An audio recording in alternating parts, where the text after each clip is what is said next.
पतंजलि ने क्या सच में कोई कंट्रीब्यूशन किया है? क्या उनके प्रोडक्ट्स एक्चुअली वैसे हैं जैसे 1 लाख के बजट में होने वाले कुछ बिजनेसेस या कोई प्रोसेस आप गाइड कर सकते हैं यूथ को? ये तो आप चैलेंज कर रहे हो हमें सीधा। शार्क टैंक पे जाने का डिसीजन कैसे दिमाग में आया? 30-40 करोड़ लोगों ने वो एपिसोड देखा कि Amazon से पैसा कमाना बहुत मुश्किल है। आपके प्रोडक्ट कैटेगरी में कितना % कमीशन Amazon लेता है? किसी भी सिम्टम को डिजीज बनने में ज्यादा नहीं तो 5 से 10 साल लगते हैं। एवरी 4th और 5th girl has it. PCOS PCOD medicine should be the last resort. एक 26 साल की महिला जी 4 महीने पहले एक कंपनी ज्वाइन की, इतना स्ट्रेस कि 4 महीने में उसकी डेथ हो जाती है। हेलो दोस्तों, कैसे हैं आप? स्वागत है आपका मेरे एक और पॉडकास्ट में। आज के हमारे गेस्ट बहुत ही स्पेशल हैं। रिद्धिमा जी हैं मेरे साथ। रिद्धिमा जी मैन्युफैक्चरिंग करती हैं आयुर्वेदिक प्रोडक्ट्स की।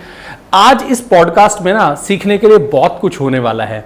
रिद्धिमा जी शार्क टैंक पे जा चुके हैं तो हमें बताएंगे शार्क टैंक पे कोई जाना चाहे तो कैसे जा सकता है। अमेजॉन के थ्रू सेलिंग करते हैं, इंडिया के साथ साथ दूसरे कंट्रीज में कनाडा एंड यूएस में सेलिंग करते हैं, ऑनलाइन सेलिंग करते हैं। तो आपको बताएंगे कैसे अगर आप ऑनलाइन बिजनेस सेटअप करना चाहते हैं, कम बजट में भी स्टार्ट करना चाहते हैं, अलीबाबा पे परचेज करके सेल करना चाहते हैं तो आप कैसे वो कर सकते हैं। तो बहुत ही इंफॉर्मेटिव पॉडकास्ट होने वाला है। दोस्तों आपसे एक सजेशन शुरू में ही दे देता हूं, बहुत सारे पॉडकास्ट होते हैं लेकिन कुछ ही पॉडकास्ट रहते हैं जहां से ना कुछ टेक अवेज रहते हैं जो हमारी लाइफ को चेंज कर सकते हैं। मुझे लग रहा है कि ये वैसा एक पॉडकास्ट होने वाला है। So Riddhima ji, thank you so much for accepting our invite for being a part of this podcast. आज बहुत मजा आने वाला है। Absolutely. I think thank you so much, Rahul, for inviting me. I think it's going to be lovely. Yeah. So सबसे पहले शुरू करते हैं रिद्धिमा जी, आप अपना जर्नी अपने हमारे ऑडियंस को बताइए, कैसे आपने शुरू किया, आज आप कहाँ पर हैं? तो मेरी जर्नी थोड़ी सी स्ट्रेंज है because as a typical 90s kid मैंने पहले बीटेक किया इलेक्ट्रॉनिक्स कम्युनिकेशन में and then I went on to do my MBA in marketing. तो कभी सोचा नहीं था कि आयुर्वेद को ऐसे फुल टाइम करेंगे, बट देन आई थिंक बहुत ज़्यादा इंटरेस्ट हुआ मेरा अपना। मुझे खुद PCOS PCOD था जब मैं 12th ग्रेड में थी। और मैं 86 kgs की थी उस टाइम पे। तो कम से कम 32 किलो पहले मैंने अपना वजन घटाया। एंड उस समय घटाते घटाते ये समझ नहीं आया कि कितनी प्रॉब्लमैटिक ये चीज़ है। एंड बट ये ज़रूर समझ आया कि सही खाना कितना इम्पॉर्टेंट है। तो आई थिंक मेरा इंटरेस्ट तो वहीं से शुरू हो गया था, but I never thought that it could be a full time thing. Then 2018 में मेरे फादर को लिवर सिरोसिस था और उस टाइम पे काफ़ी सारे मेडिकल इश्यूज हुए एंड देन आई रियलाइज्ड कि इसका कुछ तो सोल्यूशन होना चाहिए जो नेचुरल हो। तो उस टाइम पर मेरे जो दादाजी हैं वो कुछ आयुर्वेदिक सोल्यूशंस बनाते थे 1936-37 में, so almost 80-90 years ago. So I opened up those books to understand some solutions for my dad's problem. Okay. And वो करते करते समझ आया कि मेडिकल इंडस्ट्री एक अलग टेंजेंट पर है और हेल्थ फूड्स में कुछ खास ज़्यादा है नहीं है जो आप खाकर एक्चुअली अपने ऑर्गन्स को हील कर पाओ। तो और आयुर्वेद को यूज़ नहीं कर रहा था क्योंकि आई थिंक हम बहुत मॉडर्न हो गए हैं, इतने मॉडर्न हो गए हैं कि हमें आयुर्वेद अच्छा नहीं लगता। There is a lot of myth attached to Ayurveda. तो फिर लगा कि इसको थोड़ा मॉडर्नाइज करना पड़ेगा। We will have to talk the language that people understand. तो we started it as a passion project honestly. कुछ there was no intent to make money out of it. I think because we felt the sadness that one goes through if they by chance end up in a hospital. तो बस इसीलिए शुरू किया था। Great. तो एक learning तो जो आपने कुछ सेंटेंसेस बोले हैं उसमें से ऑडियंस को ऑलरेडी मिल गया होगा। जो लाइफ आपने जी है, हाँ, उसमें जो आपने एक्सपीरियंस किया है उसको अगर आप बिजनेस बना लो तो आपका बिजनेस अच्छा चलने वाला है। जो प्रॉब्लम्स आपने खुद के लिए सॉल्व किए होंगे। Absolutely. But I think the other angle that we need to understand is कि सबको अपना पैशन नहीं पता होगा। Okay, right. तो I also feel very grateful that it fell into my lap because एक के बाद चीज़ें ऐसे कनेक्ट होती गई और फिर सडनली मुझे आइडिया आया कि नहीं ये कर लेना चाहिए और इसको फुल टाइम कर लेना चाहिए। I think I was also privileged in a way कि मैं ये रिस्क ले सकती थी। मैं 26-27 साल की थी उस टाइम पर। कोई EMI नहीं थी, कोई लोन्स नहीं थे, मुझे अपने मदर फादर का टेक केयर नहीं करना था फाइनेंशियली। तो बड़े सारे फैक्टर्स होते हैं जिन्हें आप देखकर फिर कुछ करते हैं, बट सबके लिए ऐसा नहीं होता है। But I would say that I should be grateful कि ऐसा हुआ मेरे साथ कि मेरा पैशन प्रोजेक्ट ही मेरा बिजनेस बन गया। That's wonderful. तो रिद्धिमा जी, मोस्टली जो हम इस पॉडकास्ट में ऑडियंस तक एक मैसेज पहुंचा सकते हैं कि वो इस बिजनेस को कैसे स्टार्ट कर सकते हैं जी। तो आजकल ऑनलाइन बिजनेस काफी पीक पे है जी। आपका जो बिजनेस है, क्या उसमें कुछ पोर्शन ऑनलाइन है या कितना पोर्शन ऑनलाइन है, कितना ऑफलाइन है? अभी तो ऑलमोस्ट मैं कहूँगी 95% बिजनेस जो है वो ऑनलाइन ही है। Oh, that's great. Yes, so we technically say that we are primarily a D2C brand. Okay. और ऑफलाइन हम इसीलिए भी नहीं गए क्योंकि मुझे ऐसा लगता है कि जो कैटेगरी जिसमें हम काम कर रहे हैं ये भी थोड़ी सी नई है इंडिया में, और इसको मैच्योर होने में थोड़ा और टाइम लगेगा। ओके। तो हमें लगा कि जो ऑनलाइन जनता है वो शायद जल्दी समझ जाए। सो वी एक्चुअली कहावत है ना, द लो हैंगिंग फ्रूट, तो हमने पहले लो हैंगिंग फ्रूट पकड़ा, विच वाज बेसिकली कि हम उन लोगों को अप्रोच करें जो ऑलरेडी थोड़ा सा आयुर्वेद की तरफ आ रहे हैं, alright, and they are also open to purchasing online. So I think that was the idea. And अभी जो हम बिजनेस कर रहे हैं ऑलमोस्ट 40 to 45% जो है वो D2C, जो हमारी वेबसाइट है इंडिया की, उससे आ रहा है। Another 20% comes from Amazon, and rest of it now is from US and Canada. अच्छा, वंडरफुल। Yeah. तो इंडिया से आपका बिजनेस आता है प्राइमरीली ऑनलाइन से, अमेजोन के थ्रू आपका बिजनेस आता है, US से आता है, कनाडा से आता है। इन सारे टॉपिक्स पे हम लोग बात करने वाले हैं। रिद्धिमा जी, एक बार कुछ प्रोडक्ट्स का आप नाम बताएंगे लोगों को, किस चीज़ में आप डील करते हैं, so that they get a better idea. तो जो फंडामेंटल आइडिया था हमारा वो ये था कि किसी भी डिजीज बनने में, किसी भी सिम्टम को डिजीज बनने में ज़्यादा नहीं तो 5 से 10 साल लगते हैं। अच्छा। राइट। तो जैसे लिवर सिरोसिस अगर किसी को है तो पहले वो फैटी लिवर बनेगा। फैटी लिवर की भी 3 स्टेजेस हैं, और फैटी लिवर बनने से पहले भी आपको कॉन्स्टिपेशन रहेगी, या आपको एसिड रिफ्लक्स रहेगा, या आपको ब्लोटिंग रहेगी। अगर आप काफ़ी मोटे लोग देखेंगे तो उनमें एक कॉमनैलिटी होती है कि वो most of them have fatty liver, right. So आप पहले मोटे हो रहे हैं, फिर आप फैटी लिवर हो रहा है, फिर आप लिवर सिरोसिस की स्टेज पे जा रहे हैं। सो द आइडिया वाज कि जब आपको सिम्टम आने लग गए हैं किसी प्रॉब्लम के, तो क्या हम उस प्रॉब्लम को वहीं रोक सकते हैं कि नहीं। Okay. So we went into the preventive management of these common lifestyle issues. तो जैसे अभी हम जो प्रोडक्ट्स करते हैं उसमें we do something for PCOS PCOD, right, which is every 4th or 5th girl has it today, right. हम diabetes के लिए कुछ बनाते हैं, खास करके टाइप 2 डायबिटीज के लिए, जो कि लाइफस्टाइल प्रॉब्लम है अगेन। लिवर के लिए जैसे मैं आपको बात बता रही थी, लिवर के लिए हम एक चाय करते हैं, फिर BP कोलेस्ट्रॉल के लिए कुछ करते हैं, तो इस तरीके से लंग्स के लिए कुछ करते हैं। So the most common issues that we have today, उनके लिए हम कुछ करते हैं। Alright, that's wonderful. Riddhima ji, आपने जैसे बताया कि आप के पेरेंट्स ये बिजनेस किया करते थे, फिर अब आप इस बिजनेस में आए हैं और आपने इसको एक अलग ही लेवल पे आप ले गए हैं। शार्क टैंक पे जाने का डिसीजन कैसे दिमाग में आया, कैसे फिर प्रोसेस रहा, किस चीज़ ने आपको मोटिवेट किया कि शार्क टैंक पे जाना चाहिए? सो शार्क टैंक एक्चुअली हमने अप्लाई नहीं किया था, it's a slightly different story. तो सोनी हैड अप्रोच्ड अस। अच्छा। So somebody from Sony's production house had called us up. अच्छा। Because I think by then we had some decent PR। तो हमने business Covid में start किया था। तो Soni production ने हमें अप्रोच किया था और उन्होंने कहा कि ऐसे आपको 2-3 राउंड्स क्लियर करने होंगे, तब आप जाके फाइनल राउंड में जाएंगे। ओके। तो शार्क टैंक मैंने तो बचपन में देखा था US में, तो I was very fond of it. US वाला आपने देखा था? हाँ, US वाला मैंने पूरा देखा था, और मुझे लगा अगर इंडिया में हो रहा है और हमें अपॉर्चुनिटी मिल रही है तो बिल्कुल ग्रैब करनी चाहिए। तो लकीली 3 राउंड्स क्लियर हो गए हमारे, एंड देन हमने जो फाइनल आप देखते हैं टीवी पे वो वाला राउंड, स्टूडियो राउंड किया। तो बस राउंड बाय राउंड हमने आई थिंक क्लियर किया। काफ़ी कंपटीशन था, बट मैं कहूँगी कि हम थोड़े लकी हो गए, let's just say that. That's wonderful. Shark tank ने आपकी लाइफ में, आपके बिजनेस में कुछ सिग्निफिकेंट चेंजेस लाए? मैं कहूँगी कि शार्क टैंक शायद एक हाइंडसाइट में बोल सकती हूँ कि एक एक्सीलेटर बटन था। ओके। तो जब मैं शार्क टैंक पे गई, करीबन 8-10 महीने हुए थे हमें शुरुआत किए हुए। तो अभी तो बिजनेस के अंदर बस प्रोडक्ट की वैलिडिटी हो गई थी तब तक, जब तक हम शार्क टैंक गए हमें उतना समझ में आ गया था कि हमारा प्रोडक्ट तो अच्छा है, अब हमें बिजनेस बनाना है इसके ऊपर, प्रोडक्ट तो अब सही है। तो I think from that lens इतना एक्सेप्टेंस आयुर्वेद को मिला इतने बड़े प्लेटफॉर्म पे और इतने स्केल पे, क्योंकि हम इंडिया में रहते हैं, इतनी पॉपुलेशन है, तो एक साथ इतने 30-40 करोड़ लोगों ने वो एपिसोड देखा, तो आई थिंक उसकी वजह से बहुत रिकॉग्निशन मिला। तो हाँ, आई थिंक बहुत सारी अपॉर्चुनिटीज हमारे पास बस इसीलिए आई क्योंकि शार्क टैंक आया। तो जैसे मैंने कहा, इन हाइंडसाइट बिजनेस तो आपको बनाना पड़ता है, एक शो आपको कुछ नहीं कर सकता, बट ये जरूर है कि एक्सेलरेटर बटन दब जाता है। Okay, wonderful. तो रिद्धिमा जी, हमारा जो ऑडियंस है मोस्टली मेरे छोटे भाई या बड़े भाई जो भी इस पॉडकास्ट को देख रहे हैं जी, वो या तो बिजनेसेस करे बैठे हैं या वो कोई ना कोई बिजनेस करना चाहते हैं जी।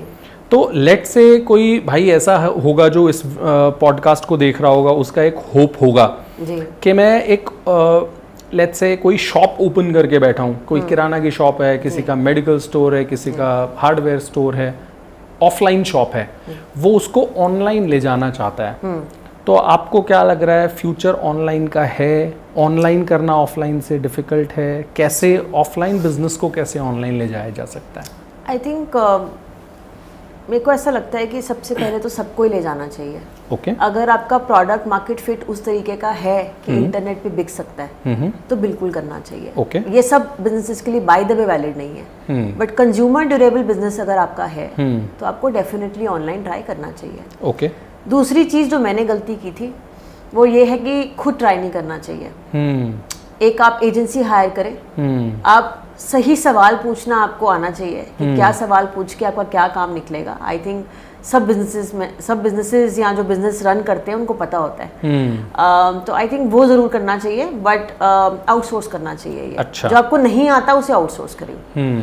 एंड तीसरी चीज मैं कहूँगी कि क्योंकि मार्केट में एंड स्पेशली ऑफलाइन मार्केट में इतना कंपटीशन है आज की डेट में, और बड़ी बड़ी रिटेल चेन्स अब जो है इतने कंपेरेटिव प्राइसिंग पे उतर गई हैं, तो फ्रॉम दैट लेंस आपको वो जो एडेड रेवेन्यू बनाना है वो बनाना ही पड़ेगा, आपके पास कोई ऑप्शन नहीं है। अब आज नहीं जाएंगे, रिलक्टेंस दिखाएंगे तो market will change, right? Market is today, market specially video content is changing every 3 months, right? And you will know about it definitely. तो जितनी जल्दी हमारी मार्केट बदल रही है उस हिसाब से तो हमें डेफिनेटली ऑनलाइन करना ही चाहिए। And I think Flipkart and Amazon, हम बाकी प्लेटफॉर्म्स ना भी करें, फ्लिपकार्ट अमेजॉन तो मुझे लगता है बिल्कुल करना चाहिए। बिल्कुल। Amazon की बात कर लेते हैं। Amazon पे आप भी सेल करते हैं, आपने बोला आपका करीब 20% बिजनेस Amazon से आता है।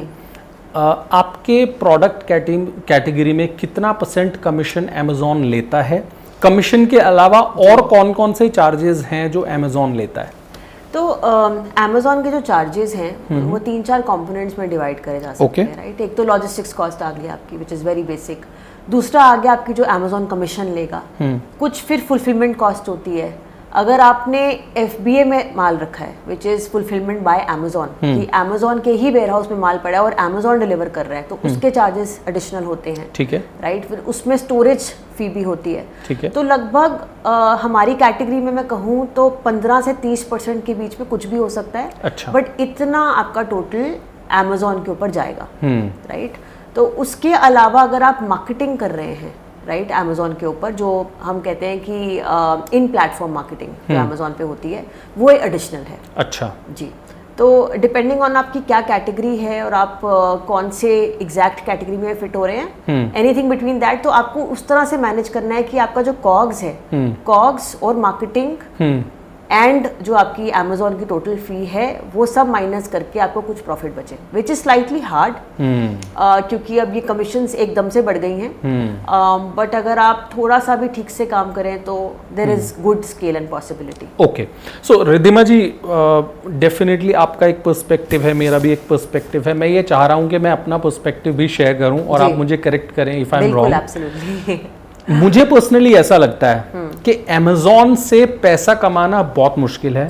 एज कंपेयर टू दैट आपको अपने खुद के पोर्टल्स बनाने चाहिए, अपना इंस्टाग्राम पेज बनाना चाहिए, सोशल मीडिया प्रेजेंस बनाना चाहिए, क्योंकि जब आप कस्टमर को पीस भेजते हैं अपने थ्रू तो आपका ब्रांडिंग हो रहा है। Amazon के थ्रू आप भेज रहे हैं, बहुत सारे लोग बोलते हैं कि Amazon के थ्रू पीस भेज दो, उसमें अपना कार्ड भेज दो, अपने कॉन्टैक्ट डिटेल्स भेज दो, बट Amazon आपको डीलिस्ट कर लेगा, आपको हटा देगा वहां से। तो मुझे पर्सनली ऐसा लगता है कि Amazon पे आप उनको इतना ज्यादा कमीशन देते हैं, प्लस ना आपका एक्सचेंज पे कंट्रोल है, ना आपका रिटर्न्स पे कंट्रोल है। शायद आपके प्रोडक्ट्स ऐसे हैं जिसमें ज्यादा एक्सचेंज और रिटर्न्स का इशू नहीं है। जैसा हमारा प्रोडक्ट है, फॉर एग्जांपल मैं गारमेंट्स में डील करता हूँ, लोग पहन के वापस भेज देते हैं। बिल्कुल। और कई सारे केसेस तो ऐसे होते हैं कि हमने कस्टमर को 3 पीस कुर्ता सेट भेजा है और कस्टमर ने यूज किया हुआ फटा हुआ टॉवल पैक करके भेज दिया है, और वो एक्सेप्ट करना पड़ता है, नहीं करेंगे तो कस्टमर खराब रिव्यू देगा, इस तरह के इश्यूज होते हैं। जितने लोगों से मैं मिला हूं रिद्धिमा जी, मुझे ऐसा लग रहा है कि Amazon पे लोग पैसा नहीं कमा पा रहे हैं। हो सकता है कि मैं जिन सिलेक्टेड लोगों से मिला हूं वो ना कमा पा रहे हो। मुझे ऐसा लग रहा है कि अगर आपका प्रोडक्ट ऐसा है ना जिसमें एक्सचेंज या रिटर्न करने वाला कॉन्सेप्ट नहीं है, कंज्यूमेबल है जैसे आपका है, तो शायद Amazon पे पैसा बन सकता है। हो सकता है। I actually agree. I have a few friends जो सिमिलर टाइप की कैटेगरीज में हैं, बट मुझे ये भी लगता है कि beggars are not choosers. Okay, right, which means कि जब आप बिजनेस स्टार्ट कर रहे हैं, राइट, एक आईबॉल लाना, ट्रैफिक लाना अपनी वेबसाइट पे इज एक्सट्रीमली एक्सपेंसिव, राइट। तो पहले तो आप वहां जाएं जहां सब हैं, कंपटीशन भी है, शायद पैसा भी नहीं आप कमाएंगे, बट आपको आईबॉल्स मिल जाएंगे, राइट। वहां से आपका प्रोडक्ट पहचाना जाएगा, चाहे वो रिटर्न भी हो रहा हो, राइट। और धीरे धीरे फिर आप अपना इकोसिस्टम बिल्ड करें, which is your website, which is आप मेटा से एड्स रन करें या फिर आप गूगल से एड्स रन करें। बट एज वी स्पीक, जो मेटा और गूगल से एड्स रन करने का प्रोसेस है, वो अगर मैं आपको लास्ट 3 साल का ग्राफ दिखाऊं तो वो it has become extremely expensive. तो वहां पर भी मार्जिन घटते ही जा रहे हैं। तो इन द D2C सर्कल हमारे ना एक जोक है कि the only guys who are being profitable right now are Meta and Google and not the brands, right. So one more person, one more entity, the government who is getting taxes. Absolutely. So point is कि common sense use करो, वहां जाओ जहां सब आ रहे हैं, वहां से धंधा क्रिएट करो, और फिर धीरे धीरे अपना इकोसिस्टम बिल्ड करो जहां पे आपके लॉयल कस्टमर शिफ्ट हो सके। I think that's a good strategy मेरे हिसाब से। मुझे लग रहा है मैं थोड़ा सेल्फिश हो गया हूँ। मैं ये वैसे पॉडकास्ट का पर्पस था, लेकिन ये क्वेश्चन मैं अपने बिजनेस के लिए शायद पूछ रहा हूँ। अब कुछ क्वेश्चन ऑडियंस के लिए पूछ लेते हैं रिद्धिमा जी। बहुत सारे कमेंट्स, बहुत सारे डीएम्स मेरे पास आते हैं जहाँ पे मेरे जो ऑडियंस है वो मुझसे पूछते हैं, सर मेरा बजट छोटा है, 1 लाख का बजट है, 2 लाख का बजट है, काम मुझे कुछ ऑनलाइन ही करना है, तो 1 लाख के बजट में होने वाले कुछ बिजनेसेस या कोई प्रोसेस आप गाइड कर सकते हैं यूथ को? I think more than the budget, जो इम्पोर्टेंट चीज़ है वो ये है कि प्रोडक्ट मार्केट फिट ढूंढें आप, राइट। जैसे मैं अपने सर्कल में बहुत सारे ऐसे लोगों को जानती हूँ जो अलीबाबा से खरीद कर कुछ चीज़ें इंडिया में बेचते हैं। Okay, right. तो अलीबाबा से खरीदा शायद $1-2 में, और इंडिया में शायद $10 पे बेच रहे हैं। ओके। तो आइडिया है कि क्या आप ऐसी चीज़ ढूंढ सकते हो जो आपकी मार्केट में या तो एक बहुत ओवर्टली प्राइस्ड है या फिर अवेलेबल नहीं है, और उसकी कैटेगरी क्रिएट करी जा सकती है। ठीक है, right. If we go back to let's say 2017, तो स्मार्टफोन्स का अगर आप याद करेंगे तो बूम था, राइट। अगर आप पेपर की प्रिंट जैकेट देखेंगे तो या तो ओप्पो था या वीवो था या Xiaomi था, right. And it was a race कि मार्केटिंग हर जगह आपको ओप्पो वीवो नजर आ रहा है। तो स्मार्टफोन्स इतनी क्लटर्ड कैटेगरी हो गई और इतना कंपटीशन बढ़ गया वो 16, 17, 18 में, बट जो हम भूल गए वो था एसेसरीज। क्योंकि एसेसरीज में तो बिल्कुल अनब्रांडेड एसेसरीज थी, राइट। वो कैटेगरी क्रिएट ही नहीं हुई शायद। एंड फिर कुछ 2-3 रेलेवेंट ब्रांड्स आए और काफ़ी बड़ी कैटेगरी क्रिएट कर दी। तो वो एक अपॉर्चुनिटी थी जो शायद एग्जिस्ट करती थी पर हमें समझ नहीं आई, और वो फिर क्रिएट हो गई। या तो आप ऐसा कुछ कर लें, या फिर आप वो चीज़ इंडिया में लेकर आए जो यहाँ पर ऑलरेडी काफ़ी प्राइस्ड है, और बाहर से शायद एक कम दाम पे लाकर यहाँ पे बेची जा सकती है। तो आई थिंक एक तो ये मुझे लगता है प्रोडक्ट जो कैटेगरी फिट है वो देखना ज़रूरी है। एंड दूसरा मुझे ऐसा लगता है कि डिजिटल पे कोई भी आपको प्रोडक्ट टेस्ट करना है या स्केल करना है तो बहुत पैसे नहीं लगते हैं। एंड मैं ये थोड़े एक्सपीरियंस से बता रही हूँ क्योंकि ऐसा अभी हम यूएस में कर रहे हैं। हम कुछ प्रोडक्ट्स 2 हफ्ते 3 हफ्ते कैंपेन चलाते हैं और हमें समझ आ जाता है कि ये स्केल होगा कि नहीं होगा। There's a lot of A/B testing, but इसमें जो हुक है वो ये है कि आपको डिजिटल मार्केटिंग आनी चाहिए या आपको कैंपेन्स रन करना आना चाहिए। बट ऐसा नहीं है कि आप 1 लाख या 2 लाख रुपए लेकर कुछ नहीं कर सकते हैं। जो मेरी पहली वर्जन ऑफ नम्या की वेबसाइट थी वो मैंने शायद 22,000 में बनवाई थी। ओके। तो यू स्टार्ट फ्रूगल, आप कुछ करें और जब आपको लग रहा है कि ये स्केल हो सकता है then you build systems around it and then you make it look like beautiful. आपको ताजमहल नहीं बनाना है पहले दिन। I think that is the crux is what I would say. Unless आपके पास फंडिंग है, which is a different case and I'm not the right person to talk about it. But मुझे लगता है अगर आप खुद शुरू कर रहे हैं, अपनी सेविंग से शुरू कर रहे हैं तो आप छोटा शुरू करें और देखें क्या चीज स्केल हो रही है और पहले दिन ताजमहल ना बनाएं। अगर 50-60% भी चीज ठीक लग रही है तो उसको रन करें, इज माय सजेशन। हाँ रिद्धिमा जी, वैसे मुझे पर्सनली ये लगता है कि अगर आपके पास पैसे नहीं है ना, ज्यादा पैसे नहीं है बिजनेस शुरू करने के लिए तो अच्छा है। बिल्कुल, क्योंकि अगर आपके पास ज्यादा पैसे हैं ना वो शुरू में खर्च हो जाएंगे। और ज्यादातर केसेस में क्या होता है कि बिजनेसेस जो है ना वो इनिशियल स्टेज में फेल हो जाते हैं। इनिशियल स्टेज में आपका जो मोटा पैसा है ना वो खत्म हो जाता है। अगर आपके पास शुरू में पैसा कम है ना तो आप छोटा मोटा काम शुरू करेंगे और धीरे धीरे स्केल करना थोड़ा सा इजी रहेगा। राइट। इनफैक्ट अभी इतने सारे इंटर्न्स आते हैं, they are all Gen Zs between 18 to 24 और उनको सबको $1 billion बिजनेस बनाना है। But what they miss out on is कि हम छोटा शुरू करें और फिर देखें क्या हो रहा है। जो वो छोटा शुरू करके देखने में मजा है ना एंड फिर ट्रायल से लर्निंग लेने में, बिल्कुल वो एक बड़ा कुछ स्ट्रक्चर बनाने में आई डोंट नो, मतलब मेरा पर्सनल ओपिनियन है बट आई डोंट थिंक इतना नहीं। I completely agree with you. मुझे लग रहा है कि हम दोनों का थॉट प्रोसेस जो है स्कूल ऑफ थॉट है, शुरू किया राइट अपने पैसों से शुरू किया है डेफिनेटली। अच्छा, जो दोस्त मेरे देख रहे हैं इस पॉडकास्ट को तो डिस्क्रिप्शन में रिद्धिमा जी का भी प्रोफाइल मैंने मेंशन किया है और मेरे चैनल पे तो आप ये पॉडकास्ट देख ही रहे हैं तो मेरे चैनल को भी सब्सक्राइब कर लें। अगर आपको बहुत सारा बिजनेस कंटेंट देखना है, रिद्धिमा जी के भी पेज को आप फॉलो कर लें और आगे हम इस डिस्कशन को कंटिन्यू करते हैं। बहुत सारी नई लर्निंग्स आपको देखने को मिलेंगी तो लास्ट तक बने रहें। रिद्धिमा जी, एक और क्वेश्चन आपसे पूछना चाहता हूँ। आप महिला हैं, अच्छे स्केल का बिजनेस करके बैठे हैं, आपको लग रहा है कि एक वुमेन के लिए एक बिजनेस करना कंपैरेटिवली डिफरेंट है? कुछ जेंडर बायसनेस आपने फेस किया हो? जो मैं ऑनलाइन बिजनेस कर रही हूँ, जो नम्या का बिजनेस है, इससे पहले एक छोटा सा स्टेंट था जिसमें मैं एक मंडी में बैठकर ट्रेडिंग कर रही थी। तो उस बिजनेस में काफ़ी मुझे नॉन सीरियसली भी लिया जाता था and it was a very male dominating business. अच्छा।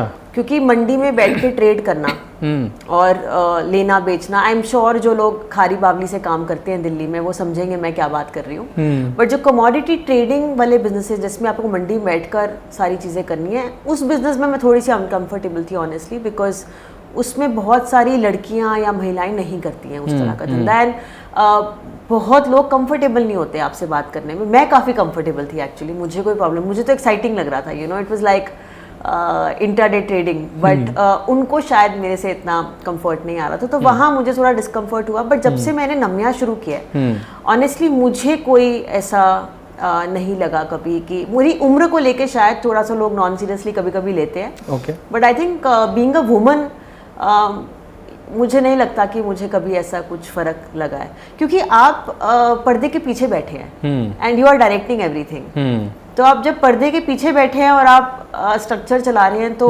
बहुत लोगों को फर्क नहीं पड़ता है। D2C में मोस्टली लोगों को आपके प्रोडक्ट से फर्क पड़ता है जो उनके घर पहुंच रहा है। True. जब तक वो सही है, आप लड़का हो लड़की, आप कोई भी चला रहे हो, बिकॉज कस्टमर ड्रिवन है और डायरेक्ट फीडबैक आता है। Okay. तो आप लड़की हैं लड़का है, उससे कोई फर्क नहीं पड़ता है। तो आई थिंक ऑनलाइन बिजनेसेस का जो आई think the best thing about online businesses is कि आपका जेंडर से कोई फर्क नहीं पड़ता। लेकिन एक चीज़ अच्छी है रिद्धिमा जी, आप बहुत सारे फीमेल्स को इंस्पायर करते हैं। तो मैं कल भी डिस्कस कर रहा था किसी जेंटलमैन से कि मैं जब छोटा था, और छोटा क्या था, बाद में भी रामायण महाभारत बहुत दिखता था, तो उसके एग्जांपल्स मैं बहुत सारे लेता हूँ। तो हम डिस्कस कर रहे थे कि अर्जुन को कुंती पुत्र कहते थे, पांडु पुत्र नहीं कहते थे. So that was the kind of respect that women had in our society. और अभी मैं देखता हूँ वैसे बहुत सारे महिलाएं आगे आ रही हैं, लेकिन एक बहुत बड़ा वर्ग है जिनमें महिलाओं में बहुत सारी कैपेबिलिटी है, लेकिन वो बाहर नहीं आ पा रही हैं. या तो उनको गाइडेंस नहीं मिल पा रहा है, समाज में कुछ ऐसे हर्डल्स भी हैं. मैं वो शायद पॉडकास्ट पे ना कहना चाहूँ क्योंकि वो बहुत सारे लोग उसको रिलीजन से भी जोड़ देते हैं. लेकिन एक बहुत बड़ा वर्ग है महिलाओं का, उनको मुझे ऐसा लग रहा है कि आगे आना चाहिए. और आप जैसी महिलाएं तो उनके लिए डेफिनेटली इंस्पिरेशन है. तो मैं पर्सनली बहुत खुश हूँ आप आए हैं पॉडकास्ट के लिए. You are my first female guest. Yes. और बट आई थिंक मैं महिलाओं के लिए दो चीज़ें बोलूँगी. एक तो आई थिंक महिलाएं बेटर कर सकती हैं बिजनेस, जो थोड़ा सा कॉन्ट्ररी ओपिनियन है. Okay. और मैं बताती हूँ, ये तो आप चैलेंज कर रहे हो हमें सीधा. बिल्कुल. तो मैं बताती हूँ क्यों. ये बायोलॉजिकल इसके अंदर रीजन है. Okay. वो ये कि women are much better multitaskers, and as an entrepreneur आपको बहुत सारी चीज़ें एक बार में करनी होती हैं. और मैं देखती हूँ जो मेरे गाय फ्रेंड्स हैं, जो मेरे लड़के दोस्त हैं जो बिजनेसेस चला रहे हैं, उनमें और मेरे में ये फ़र्क है कि मैं हर वक्त 3-4 चीज़ें इकट्ठी कर लेती हूँ. और वो कहते रहते हैं कि तू इकट्ठे कैसे. सो आई हैव सीन कि जो महिलाएं बिजनेस करती हैं, because they are naturally multitaskers, तो बहुत सारी चीज़ें वो बेटर कर लेती हैं. इस क्वेश्चन पे तो मैं कमेंट्स चाहूँगा. मेरे जितने भी ऑडियंस देख रहे हैं, आप अपना व्यू बताएं, आपका क्या व्यू है. वैसे रिद्धिमा जी ने जो कहा है उसमें काफ़ी हद तक सच्चाई है जी. लेकिन आप लोगों के क्या व्यूज़ हैं कमेंट्स में ज़रूर बताएं. अच्छा रिद्धिमा जी, मुझे अभी याद आया, आपने वुमेन से रिलेटेड बोला था कि मैं 2 चीज़ें बताऊँगी. आपने एक बताई है, दूसरी कौन सी है? आई थिंक दूसरी ये है कि जो विमेन है ना, 50% जनता विमेन है ना. तो एक तो अगर उस तरह की ग्रोथ चाहिए हमें कंट्री की, एंड दूसरा मुझे लगता है कि हर महिला को फाइनेंशियल इंडिपेंडेंस होना बहुत ज़रूरी है. आई थिंक जो हम कहते हैं ना विमेन एम्पावरमेंट और फेमिनिज्म की बात करते हैं, ये सारी बातें करने की ज़रूरत ही नहीं पड़ेगी अगर most of our women are financially independent. तो वो जो फाइनेंशियल इंडिपेंडेंस है ना, उसको टैक्सेशन के साथ पढ़ाना चाहिए स्कूल में. ओके. विमेन को, राइट. अगर आप अर्ली ऑन, अगर आप 9th 10th या 8th क्लास में वो चीज़ समझाओगे एक छोटी लड़की को, तो that will become part of her curriculum, right, part of her behaviour. And वो जो चीज़ है ना, उसके बाद फिर मुझे लगता है ये जो हम बात कर रहे हैं अभी कि महिलाओं के साथ सही व्यवहार नहीं हो रहा है या वो सेम तरह से नहीं हो रहा है, ये सारी चीज़ों का रेलेवेंस खत्म हो जाएगा. Because I think financially independent होना ही सब कुछ है. ओके. एटलीस्ट इस मटेरियल सोसाइटी में. ग्रेट. अभी रिद्धिमा जी, एक बहुत ही बड़ा इशू रेज हुआ है रिलेटेड टू कॉर्पोरेट कंपनीज. एक प्राइवेट कंपनी है, ऑडियंस कमेंट में बता देंगे मैं कौन सी कंपनी की बात कर रहा हूँ. एक 26 साल की महिला जी 4 महीने पहले एक कंपनी ज्वाइन की. इतना स्ट्रेस कि 4 महीने में उसकी डेथ हो जाती है जी. उसकी कंपनी किसी भी एम्प्लॉय को उसके फ्यूनरल में नहीं भेजती है जी. कैसे देखते हैं आप इस इशू को? मतलब आपको लग रहा है कि उसकी जगह कोई मतलब वो फीमेल है तो ऑफिस का स्ट्रेस प्लस घर का स्ट्रेस उसकी वजह से ये हुआ होगा? जी. आई थिंक 2 चीज़ें हैं इसके अंदर. मुझे एक थोड़ा सा लगता है कि जो यंग जनरेशन है उसमें उस तरह की रेजिलियंस अभी कम है.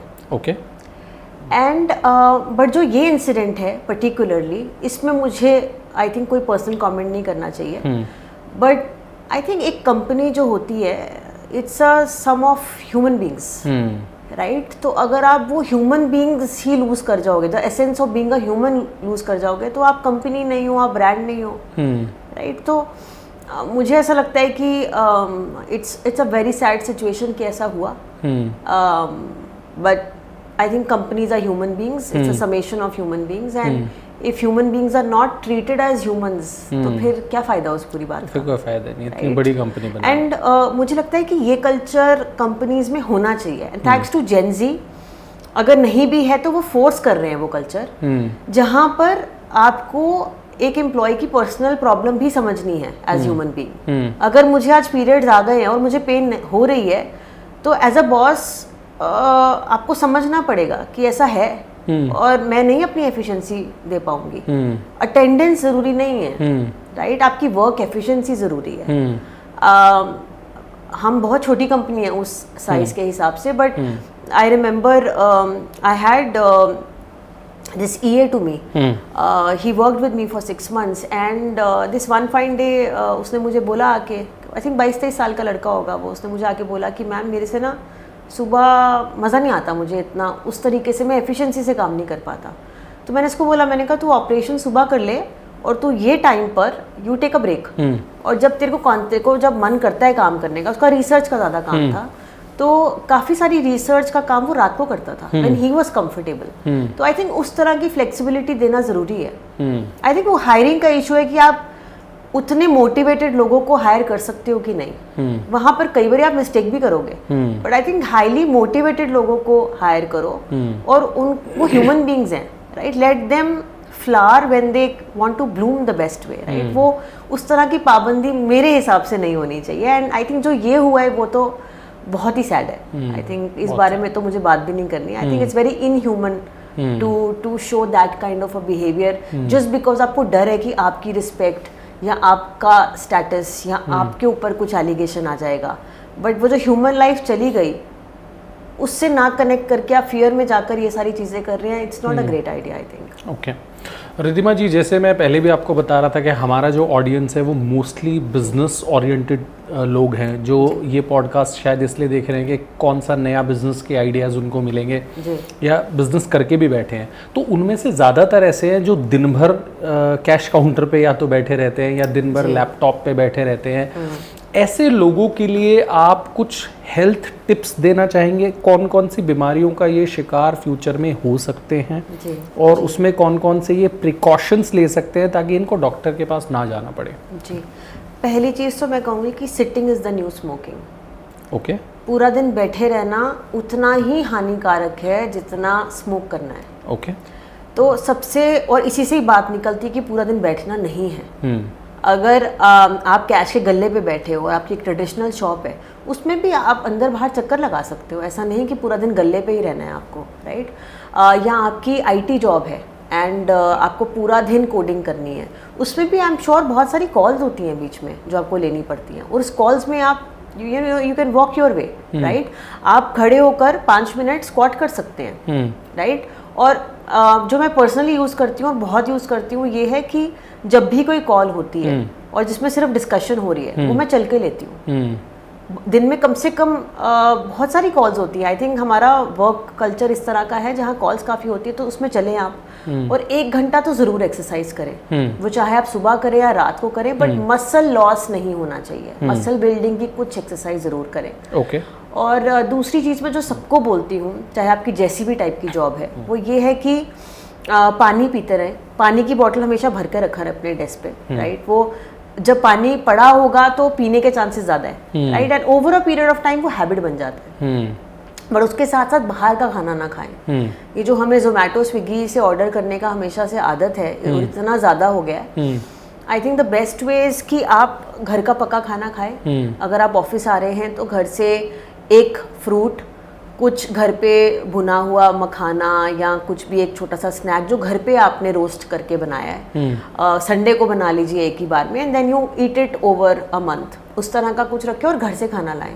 और अगर घर से खाना नहीं भी ला पा रहे हैं, जैसे बहुत सारे सेल्स के लोग हमारे पास न्यूट्रिशन कोचिंग के लिए आते हैं, तो उनको हम हमेशा बोलते हैं कि आप बाहर से भी अगर खा रहे हैं तो वो चीज़ खाइए जो एक तो उस वहाँ की लोकल है और आपको लगता है कि वो फ्रेश बनी है, और तीसरा आपको लगता है कि चांसेस इसमें एडिटिव्स के कम है। जैसे मैं कहीं भी जाऊँ तो मैं सांभर इडली या डोसा खा लेती हूँ, उसमें क्या मिक्सिंग कोई कर लेगा। तो उस तरह का खाना खाएं तो आई थिंक अच्छा रहेगा। और आप तो जैसे आपने बताया आप जम्मू से आए हैं डेली फ्लाइट लेके जी, और आपकी मदर ने आपको खाना पैक करके भेजा है जी, तो उस तरह की चीजें करें। हाँ बिल्कुल, मैं कभी एयरपोर्ट से कॉफ़ी के अलावा कुछ नहीं खाती। अगर खाऊं भी तो वो मैक्स टू मैक्स वो नट्स जो मिलते हैं, दैट इज व्हाट आई ईट। कभी फ्लाइट का खाना नहीं खाती। बहुत टेम्पटिंग लगता है जब वो फ्री होता है, but I am telling you it's not healthy for your body. तो हमेशा घर से कुछ ना कुछ कैरी करें, is what I say. That's great. Diabetes वैसे बिजनेस से रिलेटेड पॉडकास्ट है, तो मैं चाह रहा था ज़्यादा टॉपिक्स बिजनेस से रिलेटेड हम कवर करें जी। लेकिन बिजनेस में हम 10 करोड़ रुपए साल का कमा लेंगे, लेकिन डायबिटीज़ हो गया और 2 साल में ऊपर वाले ने याद कर लिया, तो उस बिजनेस का कोई फायदा नहीं है। इसलिए हेल्थ के टॉपिक्स पे भी डिस्कशन करते हैं। डायबिटीज एक बहुत बड़ा प्रॉब्लम है। आपको क्या लग रहा है, क्या टॉप रीजंस हैं, क्या क्या प्रिकॉशंस लिए जा सकते हैं? जी, आई थिंक टाइप 2 डायबिटीज़ बोलते हैं, जो लाइफस्टाइल की वजह से होती है, which is the most amount और प्रेवलेंट डायबिटीज़ टुडे, राइट, जो लाइफस्टाइल की वजह से हो रही है। करीबन 8 लोगों में से 1 आदमी को आज डायबिटीज़ है। ओके। और मतलब अगर हम यहाँ 6-7 लोग हैं तो चांसेस हैं कि हम में से एक प्री डायबिटिक या डायबिटिक है आज। ओके। तो सबसे कॉमन रीज़न अगर मेरे को करना हो, चूज़ करना हो, तो वो है मोटापा। ओके। तो अगर आप ओवरवेट हैं या आपका जो फैट है वो सुपरसीड कर गया है आपकी मसल मास को, तो चांसेस हैं आपको डायबिटीज़ हो सकती है। ओके। दूसरी चीज़ है नीडलेस टू से शुगर। ठीक है, शुगर खाना, जंक फूड खाना, बाहर का खाना खाना, पैकेट का खाना खाना जिसमें प्रिजर्वेटिव्स बहुत ज़्यादा हैं, या फिर बहुत ज़्यादा स्ट्रेस लेना, ये सारी चीज़ें भी डायबिटीज़ क्रिएट करती हैं। ओके।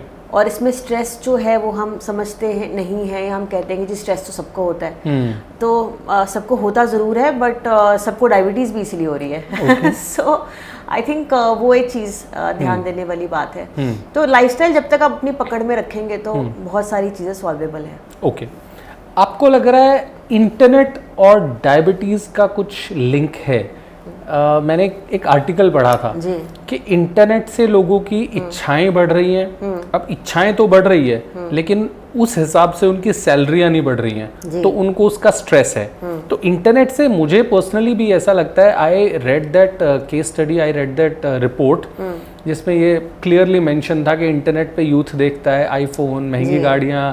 अब आपकी मान लो ज़्यादातर लोग जॉब्स में हैं, तो जॉब में तो धीरे धीरे करके आपकी सैलरी बढ़ेगी, और बिजनेस में भी धीरे धीरे करके ही बढ़ता है। बिजनेस में जल्दी भी बढ़ जाए तो उतनी जल्दी गिरता भी है। हाँ, राइट। सो वो बिजनेस तो literally it's like a sinusoidal wave, right. True true. तो एनीवे, या गो अहेड। तो उम्मीदें तो इंटरनेट पे तो आपको कुछ भी दिख जाएगा, चार्टर प्लेन दिख जाएगा। आज आप फॉर एग्जांपल एक होंडा सिटी खरीदने की स्थिति में हैं, आपने होंडा सिटी खरीद ली, 3 दिन आप खुश रहेंगे, चौथे दिन आप फरारी का वीडियो देखेंगे, आप उसके लिए एक्साइट हो जाएंगे। तो इंटरनेट पे तो आप दिन भर बहुत सारी चीज़ें देखते हो, हर चीज़ को आप पा नहीं सकते हो, और वहाँ से स्ट्रेस होता है। तो आपको लग रहा है internet is linked two diabetes, ऐसा कुछ? वो एक कहावत है ना कि पैसा सबके पास होना चाहिए ताकि समझ आए कि पैसे से खुशी नहीं है। वाओ। तो आई थिंक वो तो एक आई थिंक जनरेशनल इशू है आजकल की, सबको इंस्टाग्राम से या इन सब चीज़ों से एक परसीव्ड वैल्यू ऑफ लाइफ नज़र आ रही है जो शायद है नहीं है। तो वो तो एक बहुत ही सेपरेट डिस्कशन है, एंड आई थिंक वो राइट ग्राउंडिंग होनी चाहिए। आई थिंक आपकी जो वैल्यूज़ की नींव है वो अगर पक्की नहीं है तो फिर आप हवा में वो सब चीज़ें देखेंगे और उड़ जाएंगे। बट स्ट्रेस जो है विच इज़ मोस्टली कमिंग, क्योंकि आपकी जो रियलिटी है वो आपकी एक्सपेक्टेशन से, परसीव्ड एक्सपेक्टेशन से मैच नहीं कर रही है, तो आपको स्ट्रेस हो रहा है। मोस्टली लोगों को इसलिए स्ट्रेस हो रहा है। और स्ट्रेस खाली डायबिटीज से रिलेटेड नहीं है, स्ट्रेस आपके लिवर से रिलेटेड है। आप जितना भी एंगर है या जितनी भी अनरिजॉल्व्ड इमोशंस हैं, हमारे अंदर जो भी इमोशंस हैं जिनको जगह नहीं मिल रही है या जिनको हमने एक्सेप्ट नहीं किया है, वो सब जाके लिवर पे सेटल होते हैं। ओह, ओके। और बहुत सारे लोगों को जो फैटी लिवर हो रहा है या लिवर सिरोसिस हो रहा है, इस वजह से भी हो रहा है कि स्ट्रेस बहुत हाई है और वो अनरिजॉल्व्ड इमोशन जो है वो पित्त पे जाके बैठ रहा है। Diabetes, PCOS, PCOD, sleep issues, insomnia कितने लोगों को हो रहा है। और अगर आप रात को सही नहीं सो पा रहे हैं, आप समझिए कि बहुत सारे आपके हार्मोनल इम्बैलेंसेस हो रहे हैं बॉडी में, और वही हार्मोनल इम्बैलेंसेस आपके थायराइड बन रहे हैं, वही हार्मोनल इम्बैलेंसेस आपके PCOS, PCOD बन रहे हैं लड़कियों में, इनफर्टिलिटी इतनी हो रही है। तो खाली डायबिटीज नहीं है, आई थिंक मोस्टली जो हमारे लाइफस्टाइल इश्यूज हैं आज की डेट में, including heart issues, including cholesterol, ये सब स्ट्रेस से इनका ओरिजिन है, and may be Instagram is responsible for it. Okay, एक आइडियल डे, कोई एक 18 साल का लड़का है या 18 साल की लड़की है, एक एग्जाम्पल ले लेते हैं, उनके लिए एक आइडियल डे क्या हो सकता है? सुबह कितने बजे उठें? लेट्स से कॉलेज स्टूडेंट हैं जी, सुबह कितने बजे उठें, सुबह उठ के क्या करें, दिन में क्या करें, क्या कैसे खाएं? तो एक सुबह से शाम तक का एक रोड मैप आप अगर बता सकते हो। देखिए, जो हमारे सनातन के हिसाब से सूर्य उदय से पहले उठना ज़रूरी है। ये तो ना हो पाएगा, ये नहीं हो पाएगा, तो आप जितना जल्दी उठ सकते हैं उतना जल्दी उठें। आई थिंक ये मुझे लगता है कि सबको ही करना चाहिए।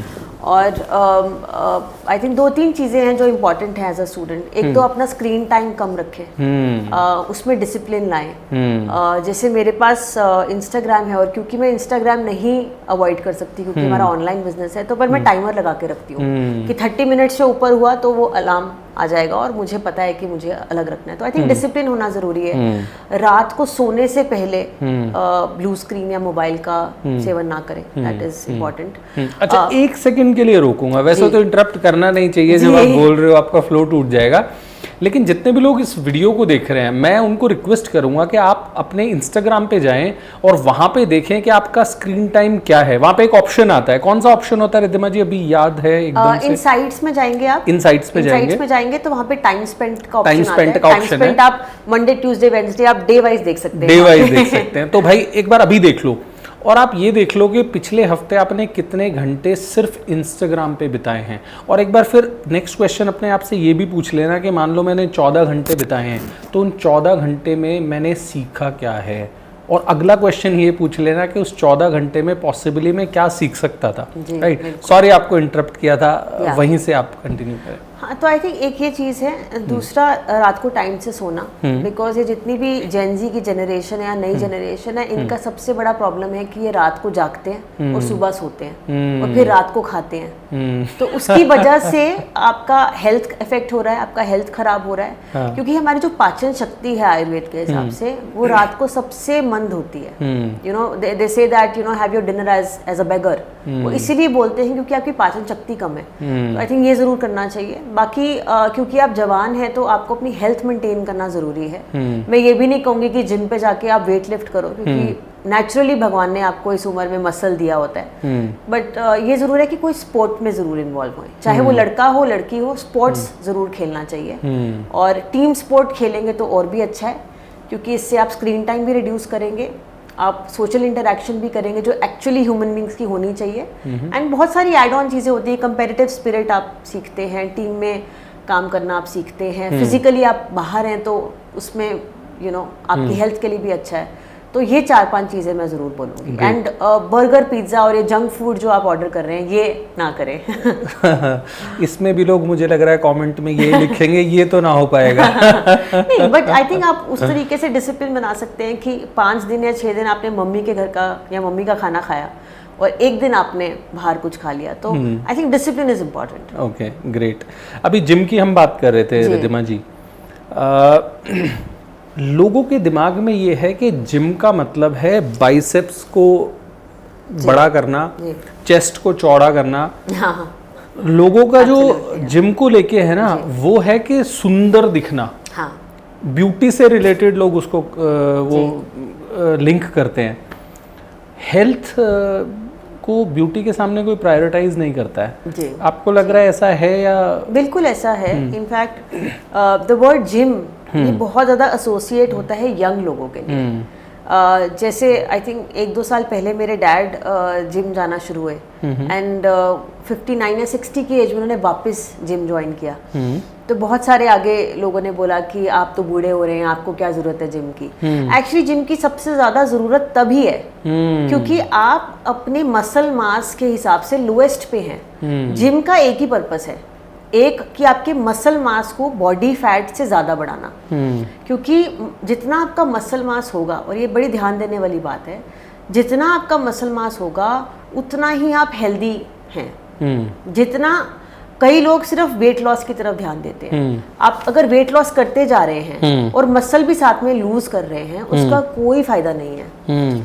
तो इनफैक्ट जो महिलाएं 40 से 60 के बीच में हैं या 70 भी हैं, 40 से 60 के बीच में, तो मैं बिल्कुल रेकमेंड करूंगी कि जिम जाएं, क्योंकि जिम जाएंगे तो आपका मसल मास बनेगा, मसल मास बनेगा तो आपके चांसेस ऑफ डायबिटीज रिड्यूस होंगे, क्योंकि आप रोज दिन में जाके कसरत कर रहे हैं। तो आई थिंक वो एक फंडामेंटल रीजन होना चाहिए जिम जाने का। एंड आई थिंक दूसरा ये है कि बाइसेप ट्राइसेप बनाना या चेस्ट शोल्डर करना जिम नहीं है। जिम है कि कैसे आप अपनी बॉडी के वजन से अपनी बॉडी को उठा सकते हैं और कितनी आप फ्लेक्सिबिलिटी है आपकी बॉडी में। आई थिंक ये 2 पैरामीटर्स होने चाहिए आपकी फिजिकल फिटनेस के टेस्ट के लिए। आई थिंक ये एक बहुत इम्पॉर्टेंट स्टेटमेंट आपने बोली है कि जो सीनियर सिटीजन्स हैं शायद उनको जिम की ज़्यादा ज़रूरत है। मुझे लग रहा है अगर ये चेंज अपनी सोसाइटी में आ जाए रिद्धिमा जी, तो ये तो एक बहुत बड़ा चेंज हो सकता है। और मुझे लग रहा है अगर हमारे पीएम नरेंद्र मोदी जी हैं वो आके, क्योंकि he is the role model for most of the people, वो जो चीज़ बोलते हैं लोग फॉलो करते हैं, तो मुझे लग रहा है वो अगर टीवी पे आए और ये मैसेज ऑडियंस को दे। मोदी जी को वैसे मैंने पॉडकास्ट के लिए भी इनवाइट भेजा है, वो आएंगे नहीं आएंगे वो मुझे नहीं पता है, लेकिन मैं रिक्वेस्ट करता हूँ मोदी जी से पॉडकास्ट में आओ चाहे ना हो, एक वीडियो तो बना दो जिसमें आप सीनियर सिटीजन्स को बोल दो कि आप जिम जाना शुरू करो। मुझे रिद्धिमा जी ऐसा लगता है कि अगर ये कल्चर सेट हो जाए ना इंडिया में कि सीनियर सिटीजन्स जिम जाना शुरू कर दें, तो हमारे जो मेडिकल इंफ्रास्ट्रक्चर पे जो लोड है ना वो काफ़ी कम हो सकता है। बिल्कुल, एंड आई थिंक उसकी बहुत ज़रूरत है, बिकॉज ये बहुत ही गलत साइकोलॉजी है कि अगर मैं बीमार हो रहा हूँ या मैं बीमार हो रही हूँ तो मैं ये दवा खा लूँ। Medicine should be the last resort if you are going through a certain kind of pain. तो and it shouldn't be taken unless needed. But हमारे यहाँ परसेप्शन है कि दवा खा लेंगे सब ठीक हो जाएगा, बट कोई बता ही नहीं रहा है कि दवा खाने के भी साइड इफेक्ट्स हैं, उसको कौन ठीक करेगा। तो वो कहते हैं ना कि प्रिवेंटिव मेजर्स लेना बहुत ज़रूरी है, एंड जितना हम दवा से दूर जाएंगे उतनी अच्छी बात है। पतंजलि जी आयुर्वेद में है, शायद सबसे बड़ी कंपनी इंडिया की ऐसी है पतंजलि जिसने लोगों के दिमाग में योगा को, आयुर्वेदा को डाला है। जब से हम पैदा हुए हैं हमने तो कुछ नहीं सुना था ऐसा।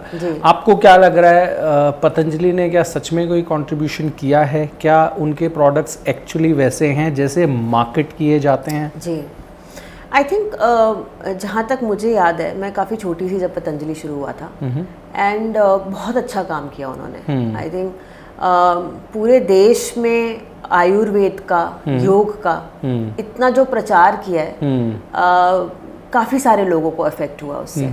बट आई थिंक कहीं ना कहीं मुझे ऐसा पर्सनली लगता है कि वो अपना प्लॉट मिस कर गए। आई विल नॉट से कि वो एक आयुर्वेदिक ब्रांड है अब। I think they are an FMCG brand now, because they have completely change the direction from where they started. तो हाँ, मैं ऐसा ज़रूर कहूँगी कि जो एक इनिशियल वेव आनी चाहिए थी इंडिया में, we should all thank Patanjali for it, but I don't think वो अब इतना जस्टिस कर रहे हैं अपने काम पे। वो थोड़ा मनी मेकिंग फार्मूला में आ गए हैं। I wouldn't want to comment on that, but I would definitely say that they are no longer an Ayurvedic brand. They are an FMCG brand now. Okay. Great, wonderful. Riddhima ji, podcast तो बहुत अच्छा हुआ है। मुझे लग रहा है हमने बिजनेस भी डिस्कस किया है, ऑनलाइन बिजनेस भी डिस्कस किया है, ऑफलाइन भी किया है, US मार्केट, कनाडा मार्केट। अच्छा, ये टॉपिक हमने शायद अभी नहीं टच किया है कि अगर किसी को बिजनेस इंडिया का जो बिजनेस है, लेट्स से कोई ऑनलाइन बिजनेस कर रहा है और US या कनाडा में सामान बेचना चाहता है, तो क्या क्या चीज़ें, बेसिक कौन कौन सी चीज़ें जो करने की ज़रूरत है, प्लीज़। तो अगर आपको बाहर बिजनेस करना है तो हमारी कुछ लर्निंग्स हैं और ऑफ कोर्स कुछ मैंडेट्स हैं। तो अगर आप प्रोडक्ट बिजनेस में जैसे कि हम हैं, तो आपको इनिशियली तो इंपोर्ट एक्सपोर्ट का सर्टिफिकेट चाहिए, आपको कस्टम क्लियरेंसेस के लिए एक इकोसिस्टम चाहिए, IOR जिसे इंपोर्टर ऑन रिकॉर्ड बोलते हैं, उस तरह का इकोसिस्टम चाहिए। उसके अलावा आपके जो प्रोडक्ट्स हैं वो बिल्कुल कंप्लायंट होने चाहिए US एंटिटियाँ, जो उनसे भी आप नेशन में, आप जिस भी नेशन में आप काम करना चाह रहे हैं वहाँ से बिल्कुल कंप्लायंट होने चाहिए। तो I think certifications and compliances, ये 2 चीज़ें सबसे ज़्यादा ज़रूरी हैं अगर आप इंडिया से बाहर काम कर रहे हैं। तो पहली तो वो चीज़ है, end of course import export और आपका बैंकिंग इकोसिस्टम जो है वो कंप्लाइंट होना चाहिए ताकि मनी ट्रांसफ़र हो सके international to your India account. तो जैसे हमने LUT लिया था, आप अपने बैंक के साथ कोऑर्डिनेट कर वो सारी चीज़ें सेटल करवा सकते हैं। कस्टम्स पे थोड़ा ध्यान दिया जाता है इन सब चीज़ों में, क्योंकि डिपेंडिंग ऑन आप किस कैटेगरी में हैं तो कस्टम्स से कैसे डील करना है वो एक इम्पॉर्टेंट एस्पेक्ट है जो आपको देखना चाहिए। एंड धीरे धीरे अगर आपका बिजनेस एक्सपैंड हो रहा है और अगर आपने वहाँ पर कंपनी खोली है तो उसकी कंप्लायंसेस करना, फाइनेंशियली उसको उसके इकोसिस्टम को मेंटेन करना, क्योंकि जो लेट्स से US है उसके स्टेट टैक्सेस हैं, उनका जो कंप्लायंस है वो बिल्कुल डिफरेंट है इंडिया के कंप्लायंसेस से। जैसे यहाँ पर एक नेशनल GST है जो ऑल थ्रू आउट चलता है, बट वहाँ पर उस तरीके से नहीं है, और वहाँ पर जो फाइलिंग है वो मंथली होती है, तो काफ़ी सारे डिफरेंसेस हैं। तो आई थिंक उसकी एक स्पेशलाइजेशन और उसकी एंट्री केसेस में जाके देखना ज़रूरी है। आई think that is the basic job work. और कई लोगों को थोड़ा ज़्यादा टाइम लग जाता है ये सारी चीज़ें करने में, बट ऐसा नहीं है कि ये पॉसिबल नहीं है। I think ease of doing business कह लीजिए, या आई थिंक गवर्नमेंट ने कुछ चीज़ें हैं जो काफ़ी ईज़ आउट करी हैं, बट फिर भी इनमें कंप्लायंसेस करना बहुत ज़रूरी है। अगर आप वो नहीं कर रहे हैं तो things can go anyway. I think that's the most basic thing. And उसके बाद तो I think you know your product will talk about you, right. Logistics जो हैं इंडिया से बाकी देशों में अब काफ़ी अच्छी हो गई हैं। अगर मैं 5 साल पहले की बात करूँ और अब की बात करूँ तो I think there is a drastic difference. यहाँ से अगर मुझे US कुछ प्रोडक्ट भेजना है और सिंगल प्रोडक्ट भेजना है कस्टमर को तो 5 से 6 दिन में भी पहुँच रहा है प्रोडक्ट, राइट, जिससे पहले 15-20 दिन लग जाते थे। तो अब वो फैसिलिटीज़ हैं। तो I will say it's the best time to you know to carry forward that idea of India to international platforms now. मुश्किल है लेकिन इम्पॉसिबल तो बिल्कुल भी नहीं। इम्पॉसिबल तो कभी भी कुछ नहीं होता है, बट अब इतना मुश्किल नहीं है। अब इतना मुश्किल इकोसिस्टम्स डेवलप हो रहे हैं, जैसे इंडिया में D2C के लिए इकोसिस्टम्स डेवलप हुए हैं, वैसे ही इंटरनेशनली भी वो हो रहा है। वंडरफुल। रिद्धिमा जी, एक लास्ट क्वेश्चन ले लेते हैं। यूथ के लिए कोई टिप्स आप देना चाहते हैं कि यूथ को कौन सी चीज़ों का ध्यान रखना चाहिए बिजनेस बिल्ड करने में, अच्छी लाइफस्टाइल बिल्ड करने में, कुछ भी आप यूथ के लिए क्या टिप्स देना चाहते हैं? मैं 3 चीज़ें बोलूँगी और शायद यूथ को बहुत बोरिंग लगे, बट मैं ये ज़रूर बोल सकती हूँ कि ये सच है। सो आई थिंक पहली चीज़ है कि पेशेंस रखें। आई थिंक हमें बहुत ही इंस्टेंट ग्रेटिफिकेशन की आदत हो गई है, बट अच्छे बिजनेसेस नहीं बनते जब तक आप उसमें पेशेंस नहीं रखेंगे, और कुछ भी क्विक फिक्स नहीं है लाइफ में। दूसरी चीज़ है कि फंडिंग पे बहुत डिपेंड ना होए। अगर आप फंडिंग लेना भी चाहते हैं, ग्रेट, बिल्कुल लीजिए, बट एक जो पायलट टेस्ट बोलते हैं या यू नो इनिशियल ट्रायल बोलते हैं वो ज़रूर करें।